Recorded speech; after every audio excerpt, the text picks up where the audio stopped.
Welcome to the CEN show, a platform where we learn from the world community. I'm your host, Rashaki Maskani, and this evening on the panel, we have Professor Amin Rahh, we have Brother Rahh, and we have Miss Naomi Marshall-Horne, and our guest for this evening is Brother Thomas Muhammad, and we have Ernest McBride coming in as I speak. And Brother Thomas, as I call him, is one of our team members, and he provides us with excellent information that really has us, thinking about the commentary that he brings. And it's I really love his information, and I think it's things that we really should think about and and use it if necessary to further ourselves as educated people. And Brother Thomas, he's an author with us on a book. He's been on numerous times, and I just, he's one of my comrades. So, Brother Thomas, I'm glad you're here again, and always look forward to you coming on. So, we're just going to get started. We have his topic already out, and he's ready to go. Brother Thomas, welcome again, and always good to see you, brother. So you can go ahead and start. Thank you, sir. Thank you. I'd like to ask permission from our most gracious, seasoned elder for permission to speak. Baba Rahh. Yes, go ahead. Thank you, sir. In the name of Allah, the Beneficent, the Merciful, everyone said there's no God but Allah, who appeared in the person of Master Prophet Muhammad. Everyone is the most honorable Elijah Muhammad is the messenger of Allah, and Ernest Farkan is our divine reminder. And I greet my beloved brothers and sisters in the greeting words of peace of Assalamu alaikum. Alaikum assalam. Alaikum salam. Yes, sir. The purpose of this presentation is to open the eyes of our community to a reality that I feel is very important. I feel that there's a hidden secret of power that we as Black people are not tapping into. Every group of people, when they think of the greatest being, the greatest power, the greatest in character, the greatest in humility and truth, they think of a person or an image that reflects them as a people. It has the same phenotype, genotype, appearance in every aspect, DNA. It's like they're a direct reflection of that divine supreme being. And Black people in America in particular are like the only people in mass that do not draw from the same type of strength, same type of truth. We do not see the creator of all life and all things in our own image. Therefore, we do not look into ourselves as being a reflection of the most powerful, the most humble, the most truthful, the most honorable. We don't see those traits in ourselves en masse, and we begin to act other than that because we do not reflect the greatest of ourselves at the optimal state of our existence, the most as the original people of the earth, as the standard bearer for what humanity really means, what the humanity or humaneness in humanity really means. We are the pinnacle of all things good in humanity. We are the original, and that was kissed by the Creator when we were first brought into existence and placed on this planet. And we do not carry ourselves, or we do not visualize God being actually, when we look at ourselves, looking at God, we don't visualize that a creator as omnipotent, omniscient, and omnipresent, powerful as us actually being a reflection and a direct descendant. And I think that's a major flaw in why we have on many different levels became inert in our growth and our development, in our evolution as a divine supreme reflection of God. So I'd like to bring forth some information that maybe can change that unfortunate paradigm into something new that we can all use as a foundation to evolve, starting now, this reality, and carry it on so that we can begin to teach our people the proper way to look at themselves as being a direct reflection and a direct descendant of that creator, divine supreme being. And my presentation is called All Ancient and Major or Modern Religions Are Rooted in the Worship of a Black God. The first thing I'd like to introduce are two stories, very similar, a little bit different, but these stories are the self-creation of the Black God. The first one is the self-creation of a Black God. The second one is the story that is called the self-creation of the Blue Black God. And they're very similar, but we got to realize that what we were told about the creation process and the creation of man, that has nothing to do with us. That is something that was made up or taken from different stories and was cut up and pieced together to justify the existence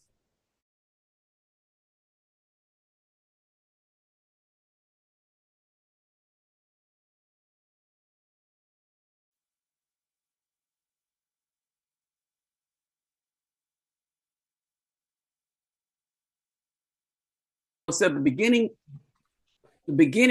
began, Muhammad teaches, with limitless darkness. The primordial darkness was not simply the absence of light, it was a material darkness, an aqueous or watery darkness, a triple darkness. Within the triple darkness, there was God as a divine force. We know that water existed in the universe because when we see things like a meteor or any type of comet, it has trails of ice on it. It travels through the universe, and there's trails of ice on its surface and as it transcends in the triple darkness. The ice or water comes from a combination of intense cold and the heat that atomic particles create when they bounce against one another as they spin throughout the universe. The heat combined with the intense darkness creates a precipitation. That precipitation is watery, but the intense cold makes it icy. But the heat makes it watery. It's a combination of the precipitation that freezes, and that being the primordial aqueous or material that was also used to create life as we know it.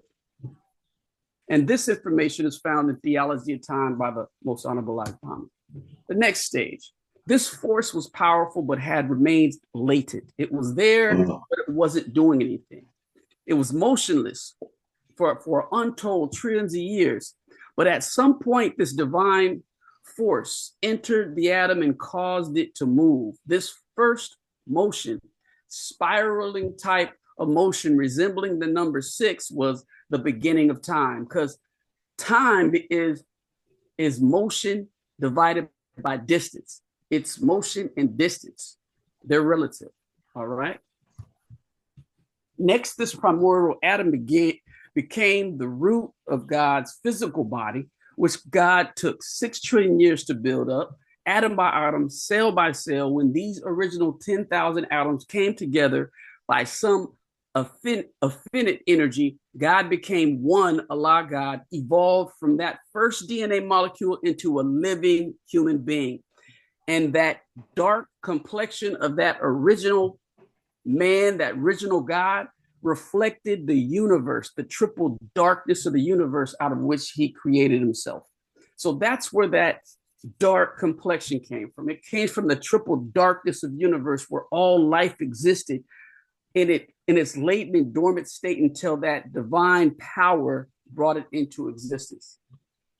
The next story is the self-creation of the blue black God. Now, When we look at history now, you'll see a lot of pictures of deities in different cultures, but they having a bluish tint, a bluish black tint.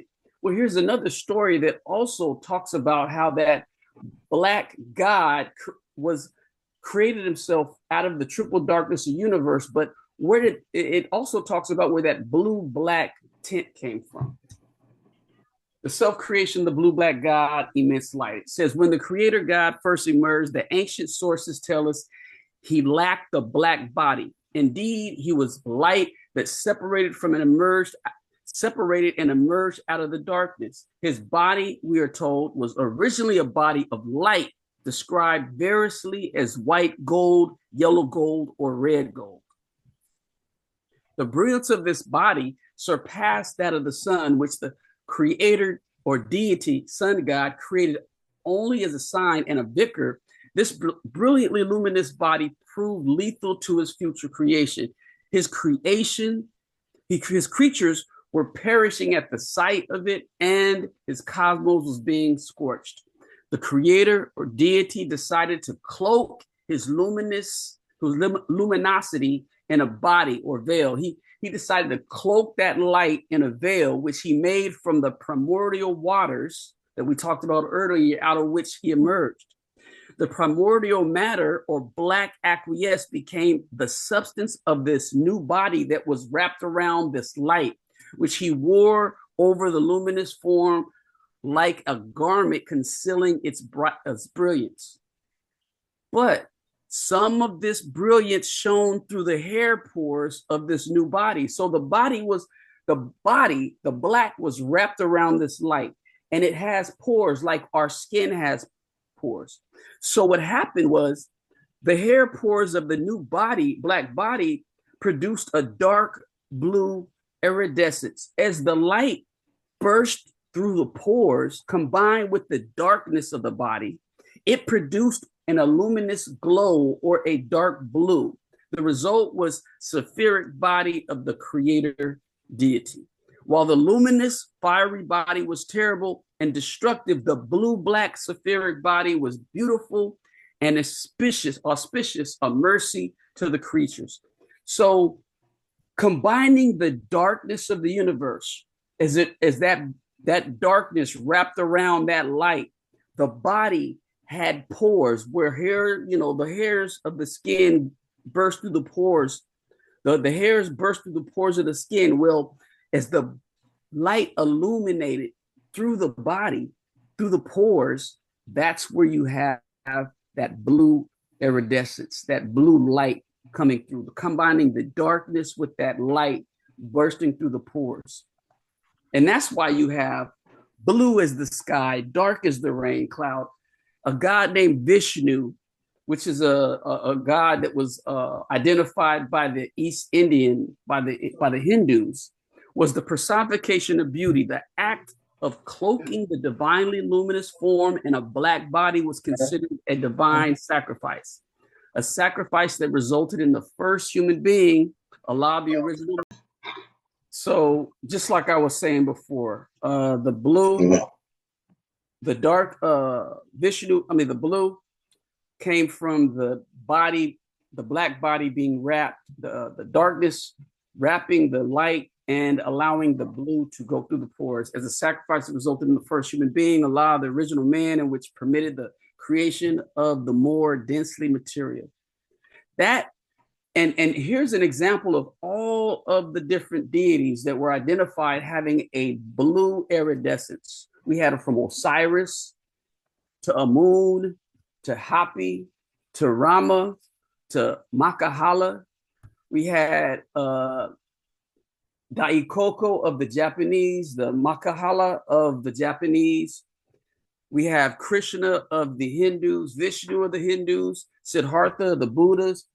We have the Zambala, Tibetan Buddhism, the monk. We have the Kali, and we have Shiva. All these are ancient deities with this blue iridescence. So I'm going to go over how ancient civilizations identify a black god. We're going to talk about the first black gods of Africa. just a few. There's thousands. I didn't want to go into the thousands and thousands, but I just wanted to cover some of the main ones. We have the major black gods of Kemet. We have like Ra, the sun god. Obviously, the sun god being in Egypt or Kemet, land of the blacks or land of the burnt skin people, and being the fact that it's a sun god, that is almost synonymous with black. I don't want to go over the stories. I'm just going to go, Ra was Egypt's most important sun god, also known as Khepri, when rising, Atum when setting, and Aten as the solar disk. As the main creator deity, Ra also produced twin gods, Shu and Tefnut. And they have their own mythical stories as it relates to the gods as well. We have Osiris, which is Isis's husband. Osiris was killed by his brother Set, only to be resurrected by Isis to become Lord of the underworld and the god of the new life, fertility. This is all just preaching to the choir right now in terms of some of these identified deities. We have Isis' daughter Regeb and Nut. Isis was the perfect mother who eventually became Kemet's most important deity, more clever than a million gods and more powerful than 1,000 soldiers. She is the prototype of the Virgin Mary, the Black Madonna in child. She's the prototype. She is the beginner of it. All right. Next, we have Horus, the son of both Osiris and Isis. When his father Osiris became Lord of the underworld, Horus succeeded him as a king on earth and became the god with whom every human pharaoh was then identified. The story of his uncle Set killing his father Osiris, Isis separating all the pieces in the Nile, Isis reconfiguring the pieces, and then giving birth to, out of the spiritual birth, giving birth to Horus, who later then avenged his Osiris by killing Set.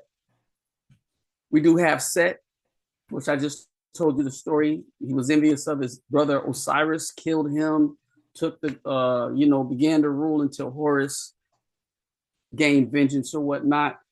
And like I said, the Isis and Horus were the prototype to the Black Madonna and child. Well, Osiris, Isis, and Horus is the prototype for the Father, the Son, and the Holy Ghost.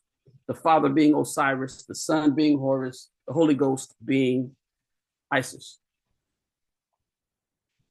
Also, there's Yoruba of Africa, Orisha. These are very, very powerful gods, over 5,000 years old. There's over 200 spiritual forces, all having to do with the elements, nature, spirituality, and also different abilities that human beings at their optimal state will be able to express and be able to manifest as well. And a lot of these Orishas are prototypes to not only some of the pantheon Greco-Roman gods, but superheroes. They are all of the comic book characters.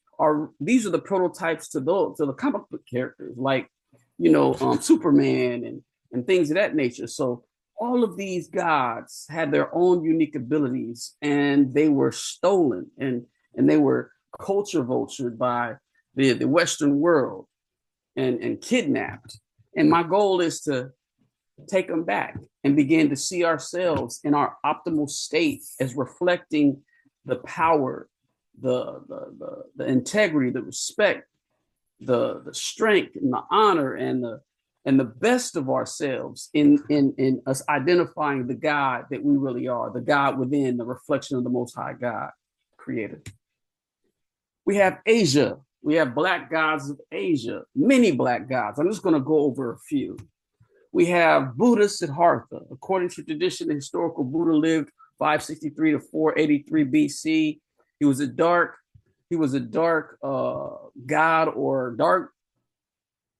He was more like considered the enlightened one. I wouldn't say he was a god, but he was like a reflection of the Most High God. The closest you could get. He was fully enlightened.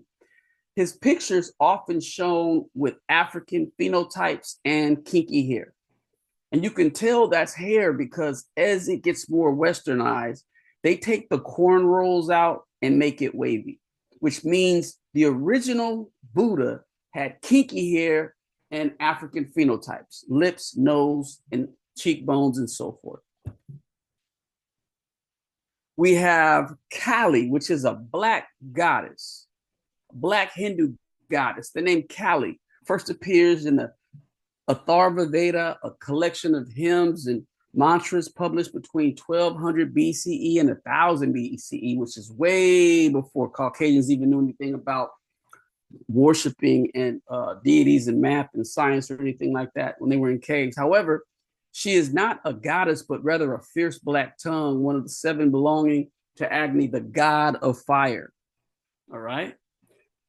So this is just another one of those who she would fight for the justice of her people at that time, and she was venerated as a god. We also have a very popular god in Hinduism, Krishna, the black god of India. Krishna is called the black god because the Sanskrit name Krishna itself means dark or black, which is also a spiritual symbol for infinity, mystery, and the divine. The name Krishna means black. You don't hear this. I was doing some research and I saw a video where the East Indian person was like, Krishna means black. It's a black, it tells you it's a black god, but they lighten Krishna up. Instead of making him dark blue, they make him light blue. They do all this to Europeanize and Westernized Krishna because Krishna is one of the most popular gods of Hinduism. We have Makahala, the great black one. The name Makahala comes from Sanskrit. Maha means great and Kala means black or time. So Makahala translates the great black one or Lord of time. This is no joke.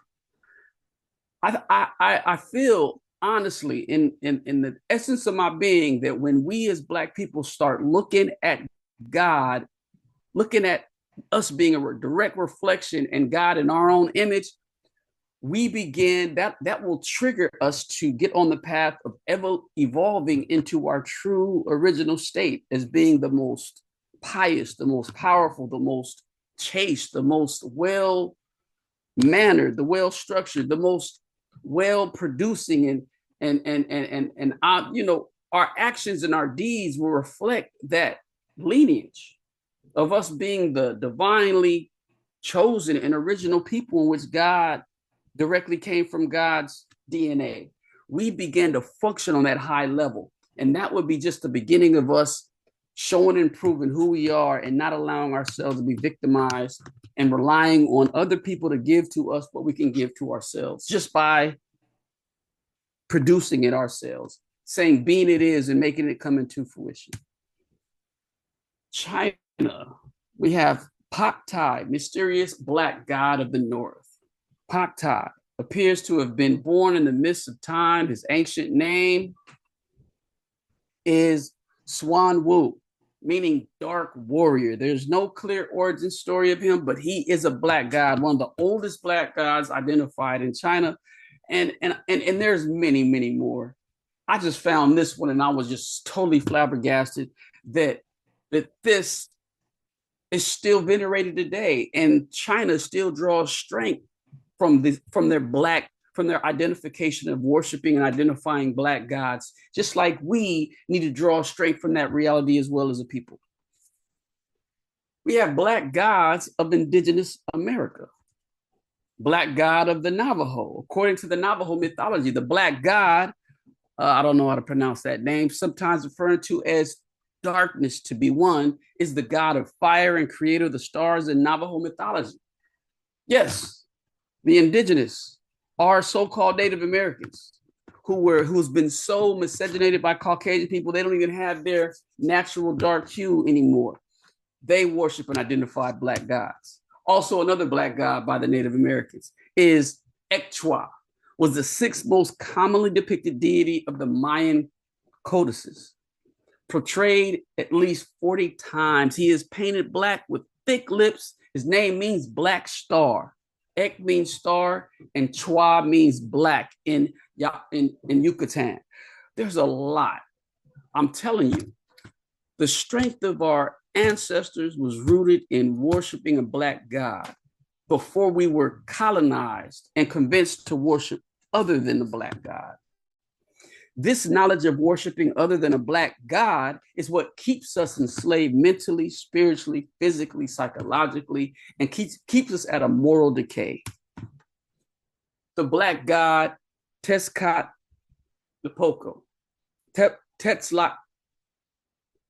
Tezcatlipoca was one of the most important gods in ancient Mesoamerica. He began as an important deity of the Toltecs, and later became the supreme god of the Aztecs. Yes, sir. Yes, ma'am. Black god of the Aztecs. We have another god called the black god M. God M is represented throughout the ancient codices as a black god, especially an old man with a toothless jaw or one tooth. He appears to be a trader, often shown carrying goods on his head.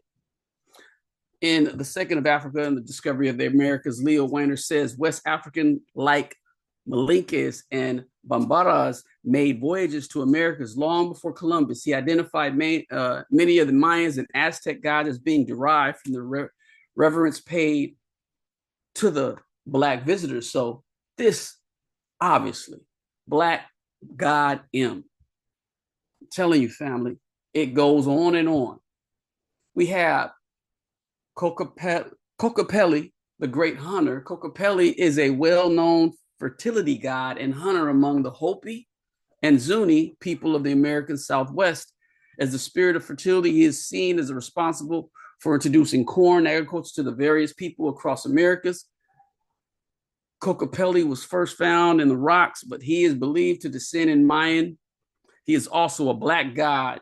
He's described as a big black man, the great hunter who was described as big black man. I'm telling you, fam. Let's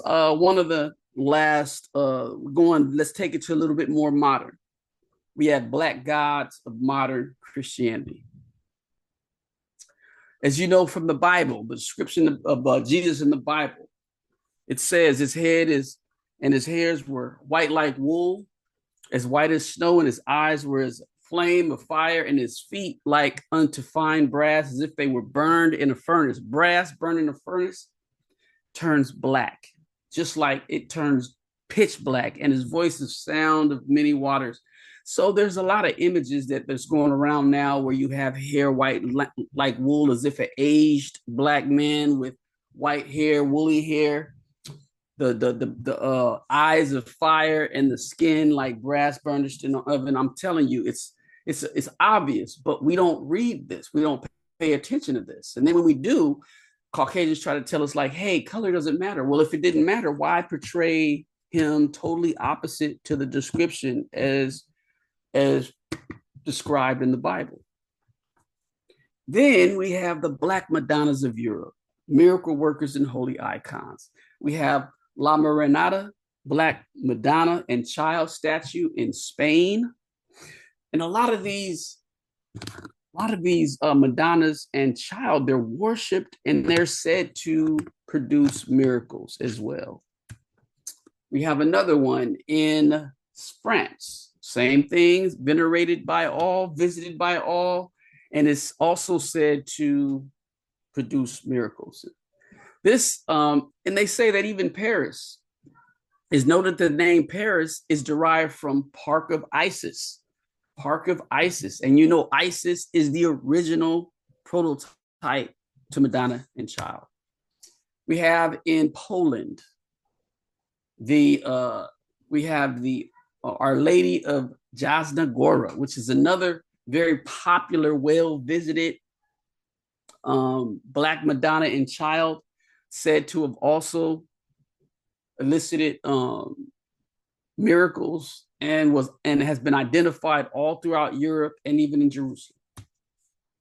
Now, this next part of my presentation talks about what if a Black godlike figure came about in the 20th century or the 21st century? How would modern day Western world respond to a Black like God figure? So I did a little bit of research and I found out that there's a legend. There's a legend of a Black man that was born in 1918 and who was killed or assassinated or disappeared in 1984. His name is Simeon Toko. Simeon Toko is regarded by many as an African avatar and is often referred to as Black Jesus. Toko's story is intertwined with claims of divine powers, with some believing he was a prophet or even a divine figure. His life is shrouded in secrecy, but accounts suggest he possessed extraordinary abilities, including regenerating his body and defying death multiple times. His life and teachings have been compared to those of Jesus Christ, with some even referring to him as the African Jesus or Black Jesus. He was assassinated. The Black Christ was murdered 3 times, but came back to life each time. He was first murdered after performing Christ-like miracles, to the point he built up a following and was shot in the head. He regenerated his brain matter instantly. The second time they tried to experiment on him, and he woke up on the operating table while the doctor was holding his heart in his hand. This is a picture of him showing the scar where they went in to take his heart out. He said once he woke up from the operating table while the doctor was holding his heart in his hand, and he said, "Don't take my heart, put it back." And the doctor quickly put it back. The third and final attempt on his life, they invited him to the UN to speak. Upon boarding the plane, he was knocked out and cut into many pieces, then placed into separate radioactive containers. The containers were then all placed on separate jets and flew to opposite ends of the world, and his remains were burnt to ashes. He then regenerated a final time in the headquarters and said that he will leave now because they don't want him here, but there are many more just like him coming that will not be stopped. So there's going to be more coming that will not be stopped. And this happened in 1984. Like I said, it's a legend that's going around all of Africa. You can go type this and you'll see that they still have churches that venerate this man. Also, just to take it a little further, let you know how the 21st century response is to Caucasians know that they are looking for a Messiah figure to come and impact the lives of a people that like all people that were downtrodden in the Bible or any past spiritual group, they always were sent a messenger. They were always sent a savior. They were always sent some type of God figure to redeem and uplift and deliver the people. Well, Caucasians know this, and they're looking for us to have a Black Messiah. And here in COINTEL program, FBI's COINTEL program titled Black Nationalist Hate Groups, this is the second objective of that program. Prevent the rise of a Black Messiah who could unify and electrify the militant Black nationalist movement. Malcolm X might have been such a Messiah, but he is the martyr of the movement today. Martin Luther King, Stokely Carmichael, and Elijah Muhammad all aspire to this position. Elijah Muhammad is less of a threat because of his age. King could be a very real contender for this position should he abandon his supposed obedience to white liberal doctrines, nonviolence, and embrace Black nationalism. Carmichael has the necessary charisma to be a real threat in this way. This was in the early 1960s, or the mid 1960s. This is still an objective. They haven't discontinued this objective. Every Black man or woman that has challenged this system, that has acted as if they were going to be some form of a liberator of Black people, were handled no differently. Their character was assassinated. They were physically assassinated. They were deported like Marcus Messiah Garvey. Anything that can be done.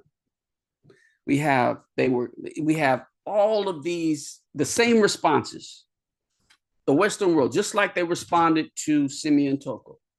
So based upon this reality, they're looking for a Black Messiah. They're looking for somebody that looks like us to save us, so that the first response they can have is kill them, subdue them, assassinate, restrict. So that means that a plan has to come into place to challenge this effort, this conspiracy. And the Nation of Islam has been teaching a Black God for over 90 years. But we've been teaching that the Black God came in the person of Master Fard Muhammad, that he had to come in a form that was not easily to be detected by a people that was looking for a dark savior, a Black savior. So a savior had to come, shrouded in the flesh that was easily acceptable, like a thief in the night. But if the thief in the night was a metaphor for how he would come hiding in plain sight. He would become hiding. He would be shrouded in a way that would camouflage him, like a thief in the night, like a thief is shrouded by darkness.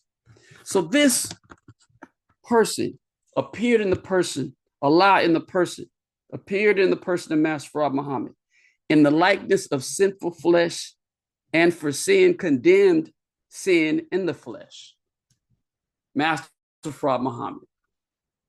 Who is Master Fard Muhammad? His father was a jet Black man named Alfonso, and his mother was a Caucasian woman raised under Islamic law known as Baby G. According to the Honorable Elijah Muhammad, Master Fard Muhammad said that his father knew that he would not be successful in coming to a solid white country, and he, being a solid Black man, so Alfonso said, I will go and make me a son, and I will send my son among them looking like them. My son, they will think he is one of them and find our lost people. Master Fard Muhammad was born on February 26, 1877 in the holy city of Mecca.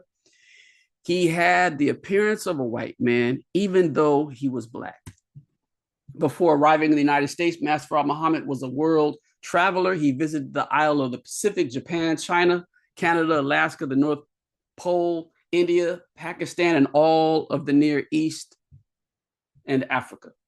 He arrived in America in 1910, entering through New York. Master Fard Muhammad made his way to California, where he enrolled in United States University of Southern California. He resided in California for 20 years before returning to Mecca. Master Fard Muhammad returned to America in 1930, settling in Detroit, where he began building the Nation of Islam. In July of 1931, he met Elijah Muhammad, then Elijah Poole. Master Fard Muhammad began teaching Elijah Muhammad how to raise a nation within a nation until he was deported in 1934. For over 90 years, the Nation of Islam has been working diligently to return the Black man and woman to their highly evolved, optimal original state as God's reflection of the Most High God. In all ancient and major religions, God appeared in the person of a Black human being. And if we get into the mindset of realizing that we are the perfect in our optimal state, not in our current state, brothers and sisters, but in our optimal, most evolved state, we are a direct reflection of God, and we can begin to function on that level. And what does that mean? That means that we begin to exhibit authority and power over all things, atomic particles, manipulating atomic particles. Just being able to do the things that our Creator did, because now the Creator we began to evolve to the point where we are instilled and endowed the gifts of power and authority and creation that the creator used to create all life. And we now, in our pinnacle optimal state, can begin to create universes and solar systems and begin to manipulate atomic particles in the name of that most high, at the will of that most high, all submitting to that most high power. And we just have to come into the reality of this truth and allow ourselves to get on the path of truly becoming what we were destined to become, God's children of the Most High God. Thank you very much for this opportunity. I appreciate it. I'm ready to answer any questions. Okay, I'm gonna start off with the. Let me see. Yeah, I'm gonna start off with the first question. So, are you saying that the God person is something that's always coming, that has been coming, and is going to keep coming, and until people realize the strength that they actually have as a God person? Well, I'm saying that there's a process where the divine supreme being has always been among us, just been, his presence has been hidden. There's a process. When it comes to that first God that created his body out of the triple darkness of the universe, that first body is not alive, but the process of that, the spiritual essence of that God evolving and manifesting itself in other superior vessels over generations, evolving stronger. That first, in the teachings of the Most Honorable Elijah Muhammad, we're taught that first God was physically the weakest God, because he spent trillions of years creating himself out of the triple darkness of the universe. But he started a process. The second creation was woman, so that he can recreate himself into perfection. The second, he pulled out of himself woman, and the first of his creation after he created himself was woman. And that began the process of him recreating himself over and over again. And that, out of that process, is where all humanity was created as well. So we're saying in the teachings, every 25,000 years, another God knowledge is brought into existence. Another God is created. His knowledge is created for it lasts 25,000 years. Then another God is created, and that knowledge lasts 25,000 years. Within that amount of time, that is like how that process evolved. So you saying that there's always a better human coming? Always. Okay, let me get to the panel. Thank you for that. Miss Naomi, can you unmute, please? Yes. Question or comment for Brother Thomas? I'm still processing the information. I don't have the question mark. Okay, thank you. All right, thanks for being here also. Brother Ahi.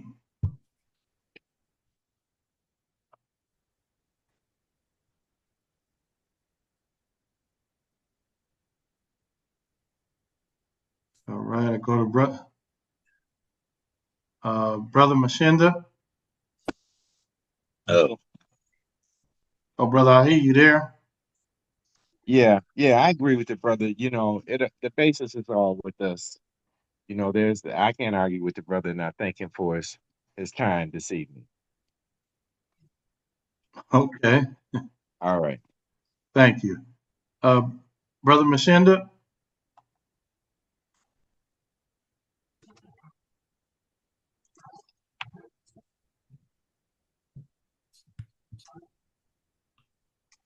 Brother Mshinda, are you there?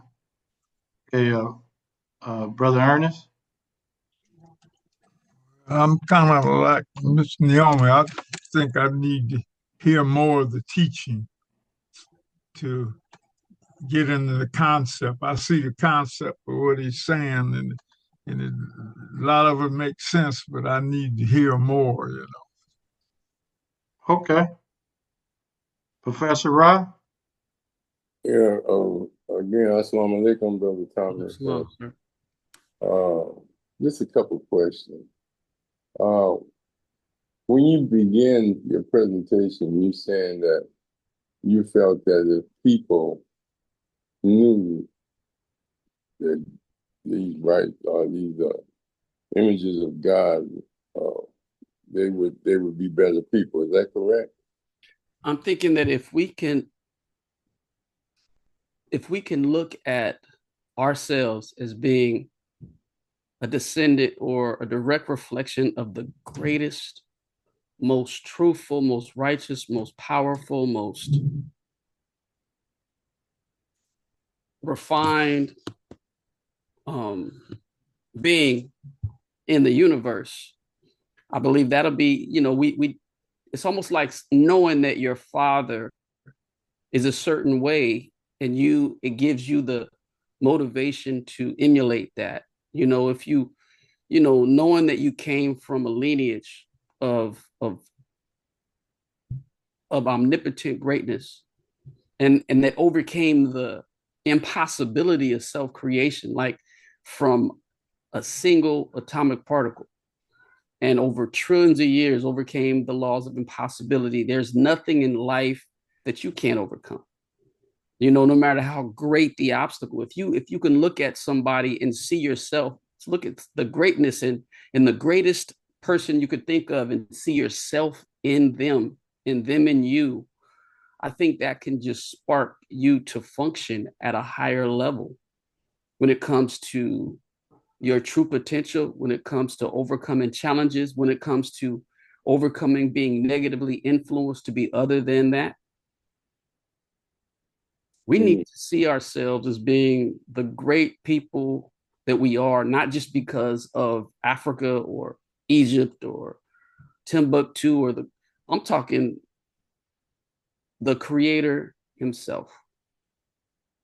Yeah, but my point is, European paint their many religious Europeans who profess evangelicals and all that, they paint God white, but then they don't make them better people. Well, you see what I'm saying? I do. But go ahead and respond. What I see with that is, like when I did my research and I went to Rome and I saw where, the Catholic Church is where Christianity is it's like the root of where Western Christianity came from. The Pope goes to the bottom of the Vatican and worships at the foot of a Black Madonna and child. The Pope. And like in my can you share that screen with me again, brother Rashaki? The essence of Caucasian power has always been rooted in worship in Black people, whether directly or indirectly. When you enslave a people for 400 years and have them work in your behalf, that's worship. You rely on them for your wealth, your food, your productivity, the strength of all of your nations. That's a form of worship. It's like kidnapping a god and forcing that god to use all their power, strength, and omnipotence to serve you. But you controlling you're controlling everything that God, all the power that God has. You control it to benefit you without allowing that God to use it to benefit creation or nature. So when it comes to general Caucasian people, they only are taught what the elites teach them to keep them enslaved in a way. But the elites, the ones who run everything, the Freemasons who know that that the Christ that they identify with is a black Christ. When they go into their shrine and they have to look at that Jesus and they got to see Jesus as being black and not be shocked when they see him, or their head gets cut off, or when the Pope goes down to the Vatican, the bottom of the Vatican, and worships a black Madonna and Christ. Their strength is from worshiping black people. While they trick poor peasant class Caucasian people otherwise, so they can control them. So the Caucasian people you're talking about are just as victimized as we are by the elites who identify a black deity, who gain power from that. In my opinion, Pope, the ones who legalized slavery, legalized relying on black people for their power, their wealth, their existence, while they were worshiping a black Madonna and child in the Vatican, enslaving the direct descendants of that black Madonna and child. That's a form of worship to me. Slavery is a form of worship. When I see football games and basketball games, how they worship the athletes, trying to get autographs and paraphernalia from them, just to touch the hem of their jerseys. That's worship. We making them rich in every aspect. All of that's worship. It's worship in a diluted way. But would you agree that most of the people in the world are not religious, are going to organized religion? I agree that most people, I mean, unless you're, the Western way of practicing religion, the majority of people in the world are not religious.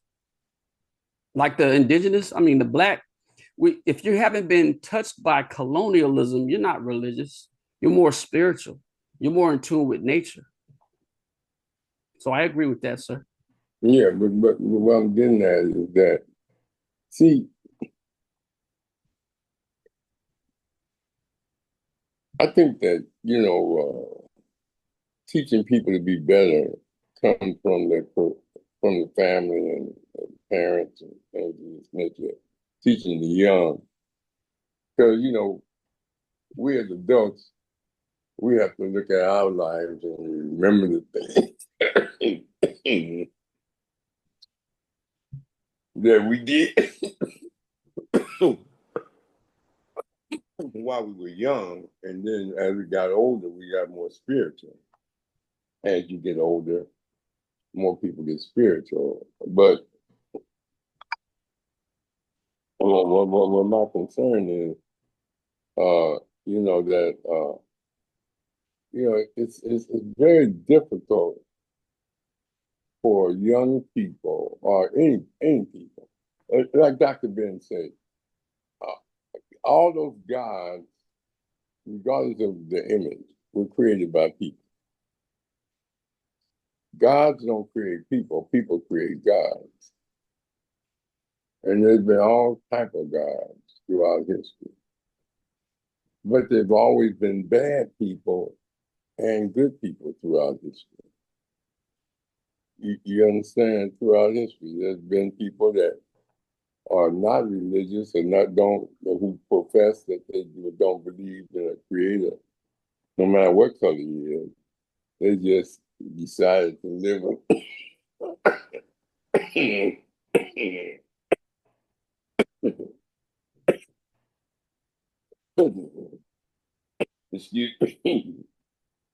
a moral and ethical life. I'm saying that because when we argue that, and first of all, I admire your research. It was very deep, but I mean, all over all those different guys that you went around the world and brought up, and you still have a world in turmoil. I mean, in each of those areas where where there was gods, that image is black. in a racist society, they're not going to see them as black anyway. And they have convinced many black people in a racist society that their interpretation of God is God or Jesus or whatever. You know, you've seen it at churches where they paint the man white. And my point is that you know, I'm not trying to dispute what your premise. I'm just trying to let you see that even at the time that those gods were black, if you weren't part of their spiritual teaching or accepted that there is a creator or that, you know, you even if you believe that there was a God that created things, it's very challenging for you to be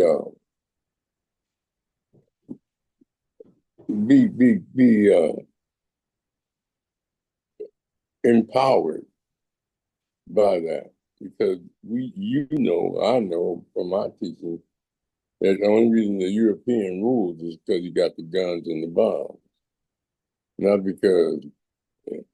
And he would argue that God wanted him to rule. That's what he called manifest destiny and all that. And God didn't want me to rule. He wouldn't let me create these weapons of mass destruction and go around with it. You know, they bombing Venezuela, they bombing Nigeria, they bombing, you know, they bombed us in Oklahoma, they bomb. I mean, in Gaza, they're starving people and they're supposed to be Jewish.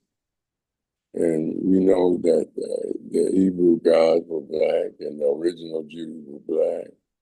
But these white folks stole their identity and creating havoc in the name of religion and things of this nature. And even the people that formed Israel were not religious. You know, they were not. Minister Farrakhan pointed out in another case. My point is that I agree that we should teach what you're teaching to the children, and that we should embrace it ourselves. And if it empowers us as people to be better, fine. But at the same time, we know that we're in a world where these people are hypocrites, as Malcolm would say. Yes, sir. They say they're religious, but Yes, sir. they only practice their own religion. You know, I mean, you know, they created the people that came to this country, killed all the Indians and enslaved us. They did it to escape religious persecution in Europe. Yes, sir. And in Israel, in Palestine, that was Palestine. They went over there. They didn't fight their way into Palestine. Palestine welcomed them and turned on them, and you know, took their land and kicked them off their own land. Yes, sir. Same thing in Africa with neo-colonialism. That's right. The man said, when the white man came, he had the Bible, we had the land. When he left, we had the Bible, and they had the land. Yes, sir. And so I'm just saying that, you know, people have corrupted spirituality and creation. Yes, sir. And so when you say it empowers us, it only can empower you to be a better person, not necessarily to I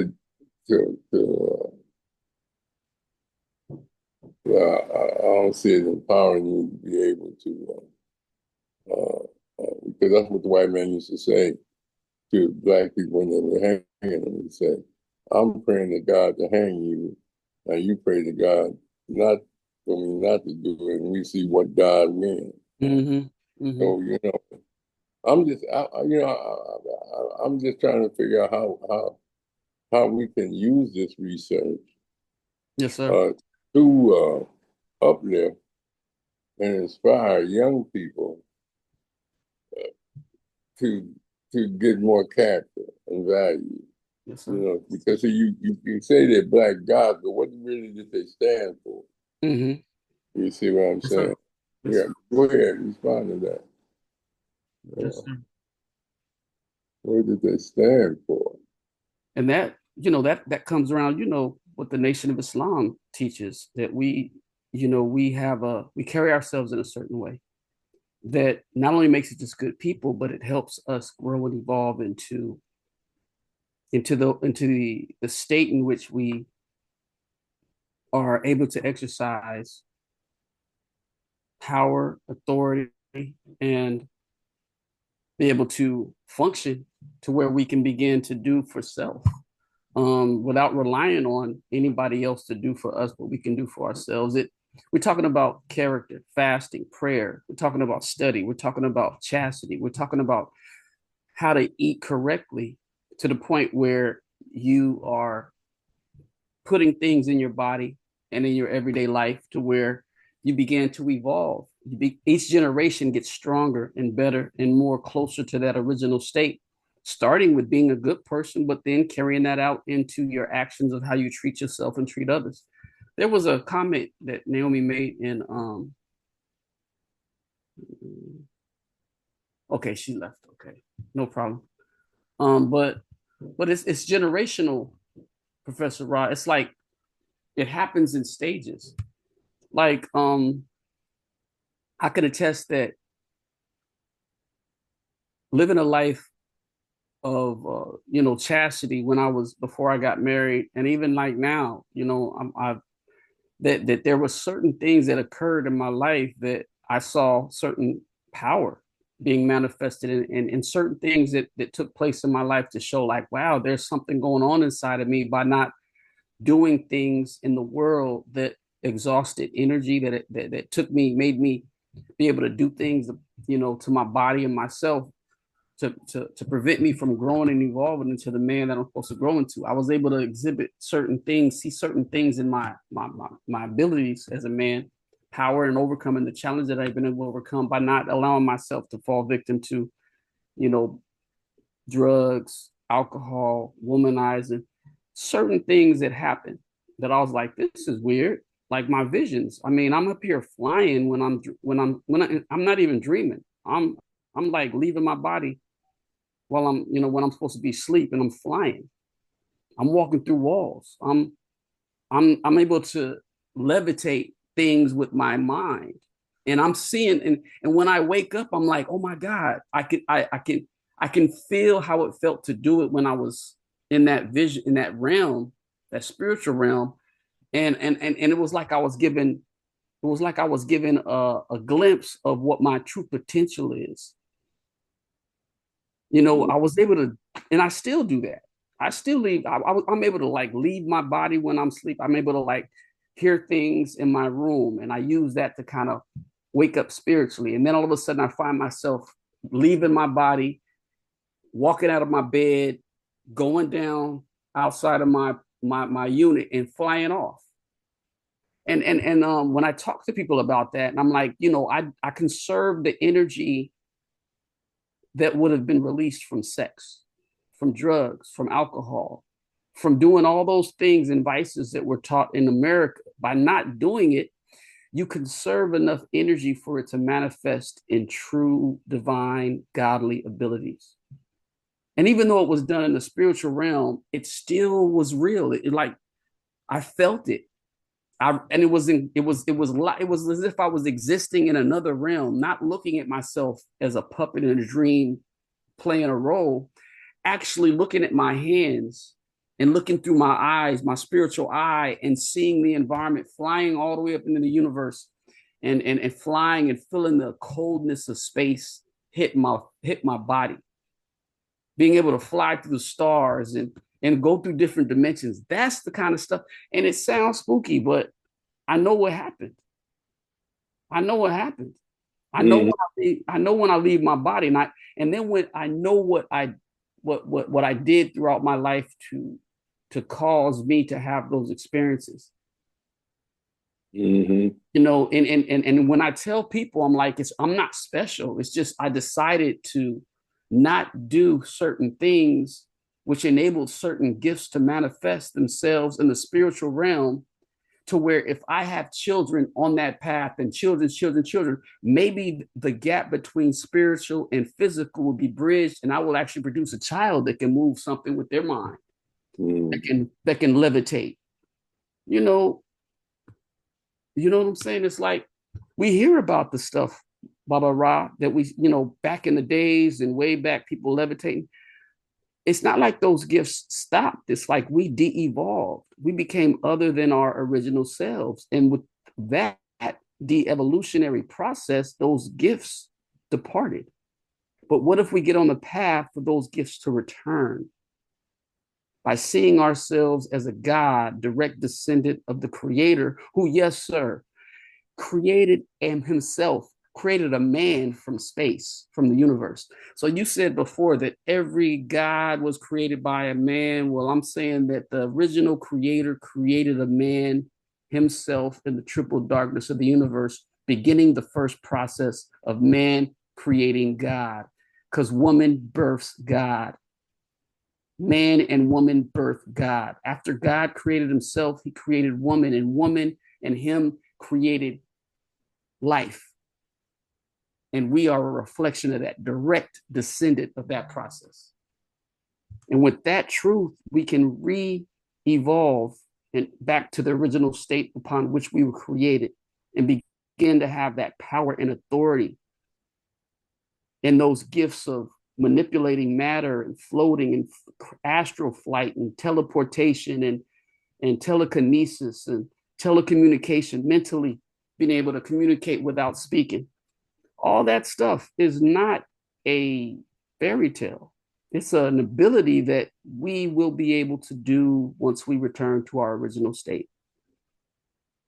And it's going to take generations to do that. But I know one thing, my visions, me doing it in the spiritual realm is a sign of what is to come if we begin to live in accordance to what some of the things that I did when I was not having sex until I got married, not putting drugs and alcohol in my body, and allowing all that energy to manifest in my spiritual abilities that will soon become physical reality. Brother Thomas, question. How I hear exactly what you're saying, and it sounds magnificent. So when we look at technology and how technology is so vast at the moment, with the ability to use AI and come up with different products. I do AI music now, and it's simply amazing to me how closely related is the ability of AI to what you're talking about, or do you see any correlations? I do. It's Caucasians attempting to artificially do what we are capable and will be able to do naturally upon us returning to our original state. See, they do it artificially. They create a computer to compute things in billions of megabytes because the brain is more powerful than the computer. A brain has unlimited amount of storage upon which it, through a lifetime, can store, emit, absorb, and manifest unlimited amounts of energy and memory without it breaking down, as long as you treat the vessel properly and the brain properly to do so. They create these artificial technological things to substitute what they are incapable of doing physically to compete with what the Black man and woman can do naturally. It's artificial. And if we rely on it, it'll handicap us and prevent us from developing into our optimal state, because we'll be relying upon an artificial intelligence to do something that we can do ourselves. Another, just like I told before, Caucasians are constantly creating new ways for us to rely on them to do stuff for us, what we can do for ourselves. So now, question. Yes, sir. You don't advocate having the ability to use the technological ability? I mean, I as a teacher and knowing the handicaps that our students already exhibit when it comes to doing things, reading, writing, arithmetic, and now they're they're more than anything using an artificial means of doing something that with hard work and practice they can do themselves. They are stagnating their spiritual, mental, and intellectual development. It's a stagnation. Think about it. If I decide to use artificial intelligence to write essays, I will never learn how to write an essay. If I use artificial intelligence how to complete mathematical problems, I'll never learn how to complete mathematical problems. If I type something into the computer and tell it to create a car using 3D print to create my parts, and all I'm doing is typing on keyboards, but I never get underneath the hood and never lift up a tire and never put together the engine, I'm not putting the car together. Yeah, I understand what you're saying. So it's a handicap. If we rely on it, look at what right now our students have a phone they call a smartphone, but it's really the antithesis of a smartphone. I know from my understanding, most of what they're doing is creating databases for all of the information that's coming. Mm-hmm. You get it from the databases, yeah. And I do know that people should be able to learn the fundamentals of basic concepts and different subject matter, mm-hmm. And they'll be able to do anything. If you have the basics, you'll be able to do any type of whatever you need to do if you have the basic skills. Definitely. That's all we really need is basic skills, and we can manifest what we need to manifest for ourselves. Definitely. It's just fundamentals. Mastery. It's like if you're relying upon AI, is there such thing as mastery? I want to be, one day, I pray to be a master teacher. I want to be a reflection of Professor Rahh. I want to be, and Professor Rahh became the teacher that he was. There was no cell phones. There was no artificial intelligence. He had to do everything. He had to go to the library, crack that book open. He had to go, man, he didn't have none of the stuff that we had today. And he's a master teacher. That's my goal, and I could only become a master teacher going down the similar path that Professor Rahh did. Now I could have more technologically advanced tools to do that. They can maybe have me do it quicker, but I still got to get my hands dirty. I still got to know how to get into that library and do that research. I may not have to go through the data cards like back in the days. I may have to be able to go to a database, but I still have to I still have to know how to do my research. I still got to know how to do the fundamentals to become a master teacher. And like you said, we got to do the work. I think AI with what I'm having to do with my students teaching a AP class this year, and knowing how students with basic prompts where it says just write a 3 to 5 page essay on this topic, and they're using AI to do it. 3 to 5 paragraphs, and your behind is using artificial intelligence, and think that I can't see the language. Mm-hmm. I can't see the differences. It's like you're not even smart enough to camouflage it. Well, with the people who are administrators, all of those folks, and they give us the instructions that they can use technology. That's the hindrance right there. Now, if you say that when you're building curriculums that you're not able to use these tools and you need to use just your mind, then that's where you could get really back to teaching those fundamentals. But as long as they give them the permission to use technology, that's going to be, any administrator, whoever's running the educational institution. Mm-hmm. If they allow the students to use technology, then of course that's going to take away from their ability to learn the information, the fundamental information they need. Yeah, and I've been able, I've kind of been able to kind of bridge the gap a little bit. I teach essays in steps, and they got to follow each step in the writing process, and each step is an assignment. And they have to use, and it scaffolds them to complete the assignments like a puzzle piece. There's certain things that I do, but I know You know, if a, if we don't get a hold of AI, it'll be like that movie or that cartoon called Wall-E with those with the robot that was little robot that was on Earth because they couldn't survive on Earth, and they went into the spaceship and had all these people, these the human beings that survived the decimation of the Earth was in this spaceship, and the spaceship was ran by artificial intelligence, and they were all overweight, sitting in chairs, they couldn't even walk because everything was given to them. You know what I'm Yeah, saying? And yeah. when the Earth finally was able to regenerate itself and maintain life, they went back down to the Earth and they started walking around again. And you saw over time they became slim and skinny because they started doing for self again. Well, But the thing about it is, I know that there's going to have to be some type of regulation of the use of technology at some point, definitely, because you can't just put in information, say okay, and do it, and they just do it themselves. and it's I mean, substitute. the tools do it themselves. So the educators are going to have to come up with some regulation when it comes to technology use. You know, it's not difficult to do. It's just the thing Oh about it. well, we know that, but Thing I'm about just it, saying. educators are using AI though. I get all these because I'm a teacher. I'll be online and I'll get an advertisement talking about AI way to making lesson plans. Hmm.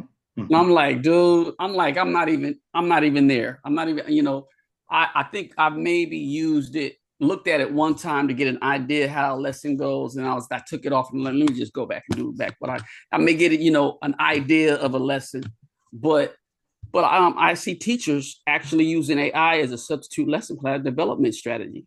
Well, I know that they're going to use these tools, but it's also going to lead to the collapse of this system. Yeah, It's going to lead to that, and so it's all going in the direction that it's going in.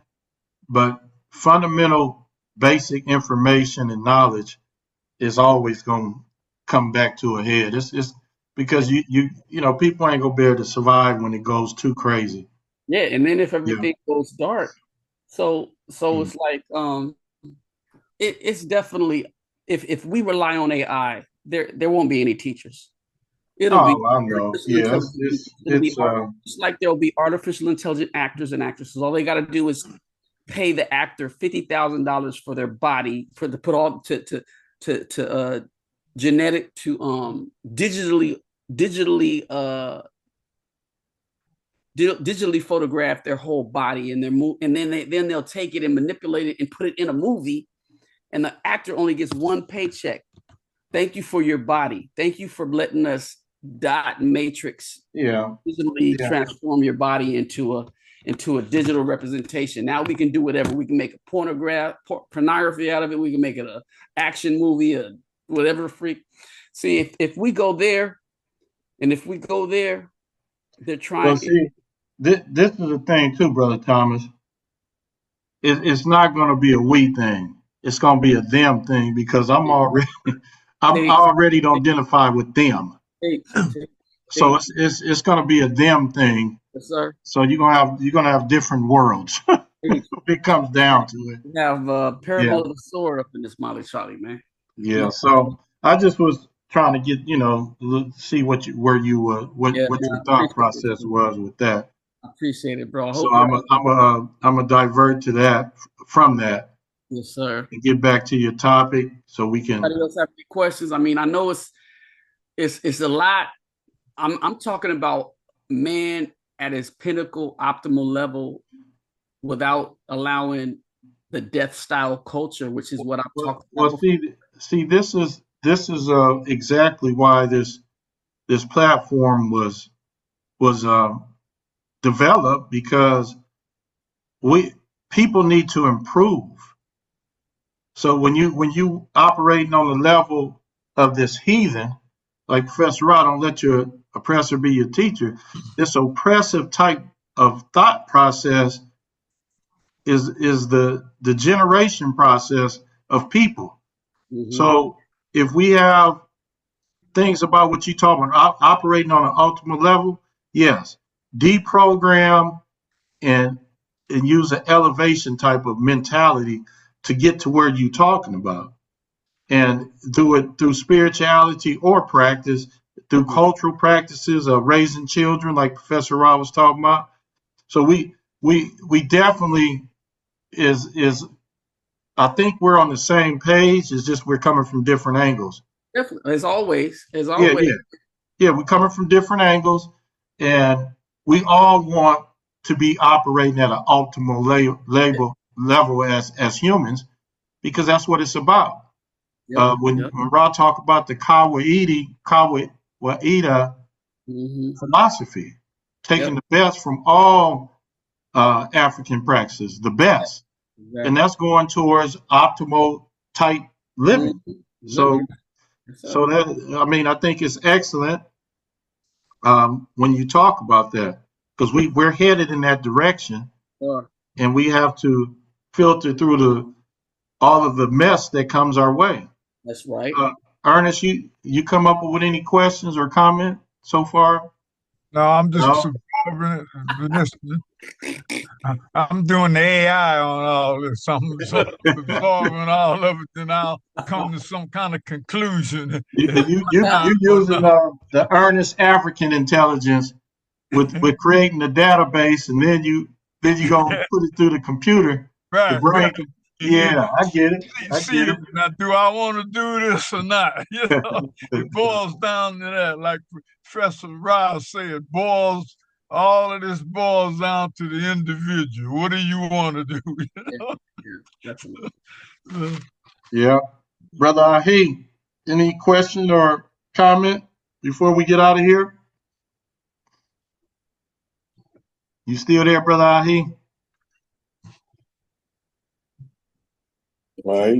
He's somewhere pulling for the Detroit Lions and Detroit. All right. Anything else, Professor Rahh, before we close? Oh, no, I just want to thank Brother Thomas for coming on and sharing his wealth of knowledge and research and giving us food for thought. And as always, programming is food for thought. And hopefully that I'd like to have some powers to levitate. I wish I could do a whole bunch of levitating. You know, so but I will see if I can get it. Oh yes, you will. I think your future generations will be doing it, bro. Just like you know, the path that we on right now, it's gonna take a few generations. But as long as we on this path, and we, like you said, each one teach our children and keep it going. I appreciate it. Thank you so much, Professor Rahh. Thank you, Brother Rashaki. Thank you very much, Brother Ernest. It's always good to see you, my brother. Thank you. You know what I'm saying? I love y'all, brothers, man. And my next one, I'm working on my next presentation as we speak. That's beautiful, Thomas, man. I appreciate you coming on, giving us this information. And so next week, we have Sister Linda Shorter coming on. And our topic is Black Brilliance, Better Living Black Inventors. So that's the topic for next Wednesday. Professor Rahh, we have anybody for Tuesday? I have to verify. I'll call you tomorrow. And you know, I'm not celebrating New Year's because I got old bills. You know? I'm a call you tomorrow. Yeah, I'm day by day. It's Happy New Day because another day is here, and I was able to, like people say, I woke up. So since I woke up, I'm still on route to realize everything I set out to do. Yes, sir.